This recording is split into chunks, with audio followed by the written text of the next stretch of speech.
En este capítulo vamos a hablar de los inicios de la Revolución Industrial en España.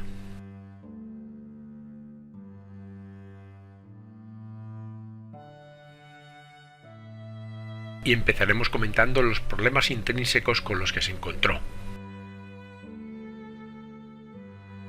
La Revolución Industrial empezó en España bastante más tarde que en el resto de Europa Occidental, y se produjo en zonas muy concretas. En el País Vasco, la siderurgia, y en Cataluña, la industria textil. Y encima de ser poca y llegar tarde, se hizo mal. ¿Por qué? Porque no había mercado interior donde vender. Realmente había una falta de mercado articulado, no había buenas vías de comunicación, el peso del sector agrario en la economía era excesivo, existía una oligarquía rural con un poder económico y social muy fuerte dentro del país, y el campesinado era muy pobre y no tenía posibilidades de adquirir ningún tipo de bienes. Por todo esto, el crecimiento industrial fue mucho más lento en España que en el resto de Europa. Y además también hubo muy poco desarrollo de las nuevas clases sociales emergentes, el proletariado y la burguesía.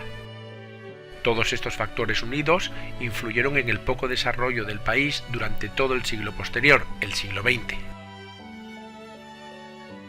En España no ocurrió como en Inglaterra, ya que el peso de la agricultura tradicional era enorme, y esto impidió que se modernizase. Por tanto, las tierras siguieron en manos de terratenientes que estaban opuestos a cualquier tipo de innovación técnica. Si a esto le añadimos un exceso de campesinos, hace que los salarios sean muy bajos y que se mantenga una agricultura totalmente tradicional. A pesar de todo, la producción agrícola aumentó, pero se debió más a un aumento de roturación de nuevas tierras que al incremento de la productividad de las mismas.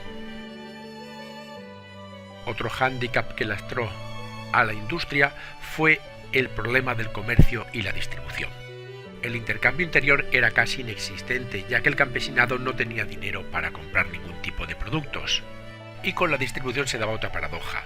En las zonas productoras, por ejemplo, de cereales, había abundante cereal y bajos precios, mientras que en otras había escasez de estos productos.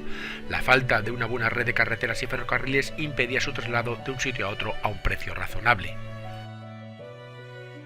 El sector industrial tenía, por tanto, una baja productividad y unos costos elevados. Por consiguiente, era poco competitivo y se sentía amenazado por la importación de productos extranjeros. Esto provocó que la industria pidiese al Estado español medidas proteccionistas, creando aranceles y obligando a consumir sus productos en el mercado interior. Por si fuera poco, la hacienda pública estaba escasa de dinero. Para solucionarlo, hizo una reforma fiscal en 1845, y esta reforma obligaba a pagar impuestos a las clases pudientes. Pero al no aumentar la recaudación lo que se esperaba, Hacienda estuvo en déficit durante todo el siglo XIX y tuvo que realizar dos acciones importantes. La primera fue pedir préstamos al exterior y la segunda emitir deuda pública. Y precisamente esto último retrasó aún más el desarrollo industrial del país. ¿Por qué? Pues porque los grandes capitalistas prefirieron invertir en deuda pública que estaba dando un interés muy elevado y por tanto no invirtieron en innovación y en desarrollo industrial. Así, la industria española se quedó totalmente obsoleta y fue poco competitiva, y lo que hacía España era importar más de lo que exportaba. Por tanto, su balanza comercial era siempre deficitaria.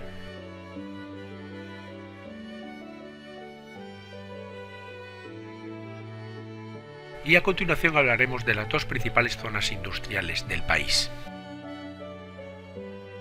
La industrialización afectó por desigual a todo el territorio español. Se inició en Cataluña, el País Vasco, Andalucía, Asturias, Cantabria y Valencia, pero solo en Cataluña y el País Vasco pudo continuar. Concretamente en Cataluña, la industria textil, y en el País Vasco, la siderúrgica. Y las principales limitaciones que tuvo que soportar fue la falta de materias primas por una parte y la falta de fuentes de energía barata por otra. Veamos primero cómo empezó la industria textil algodonera en Cataluña. En el siglo XVIII, Cataluña exportaba a América indianas, que era una especie de tejido de algodón de gran calidad muy aceptado y apreciado en el mercado internacional. La prohibición de importación de algodón hilado permitió crear en Cataluña una industria textil semejante a la de Inglaterra. Sobre la década de 1830 se introdujo la máquina de vapor, abaratando los costes y mecanizando el proceso productivo. El principal obstáculo fue la falta de carbón como materia prima. Y la solución que se hizo fue, por una parte, situar las fábricas cerca del puerto de Barcelona para importar el carbón, o por otra, ubicarlas cerca de los saltos de agua para aprovechar la energía hidroeléctrica. Allí se crearon las colonias fabriles, que las vamos a ver a continuación. Y la unión de todo esto permitió que en muy poco tiempo la industria textil algodonera desplazase a la textil de lana del resto de España por su mejor calidad y precio. ¿Y qué eran las colonias fabriles que hemos dicho antes? Pues eran ni más ni menos que verdaderas ciudades alrededor de la fábrica. Allí estaban las viviendas de los trabajadores, la del empresario, los almacenes, teatro, economato, iglesia e incluso estación de ferrocarril. Y las principales se ubicaron en las cuencas del río Ter y el Llobregat. Paralelamente, en el País Vasco se ubicó la siderurgia, pero esta necesitaba carbón. Y precisamente en España estaba localizado el carbón en la cornisa cantábrica, pero era de baja calidad y de muy difícil extracción, estaba a mucha profundidad. Debido a la falta de carbón y hierro, la industria siderúrgica pasó por varias fases en España. En un principio se instaló en Málaga, que es muy rica en hierro, pero le faltaba carbón. En la década de los 60 se fue a Asturias, ya que cerca había unas minas de carbón, y definitivamente en 1880 se crearon los Altos Hornos de Vizcaya en la ría del río Nervión. Del puerto de Bilbao se exportaba hierro a Gran Bretaña y de allí se importaba carbón de mayor calidad que el asturiano. Y en el País Vasco surgió lo que conocemos como área típicamente industrializada, con una concentración empresarial, una protección estatal y una financiación bancaria. Pero toda área industrial tiene su parte negativa, que fue la contaminación, el hacinamiento y masificación de familias, la pérdida de la identidad propia de la zona y la construcción no planificada de barrios sin servicios básicos.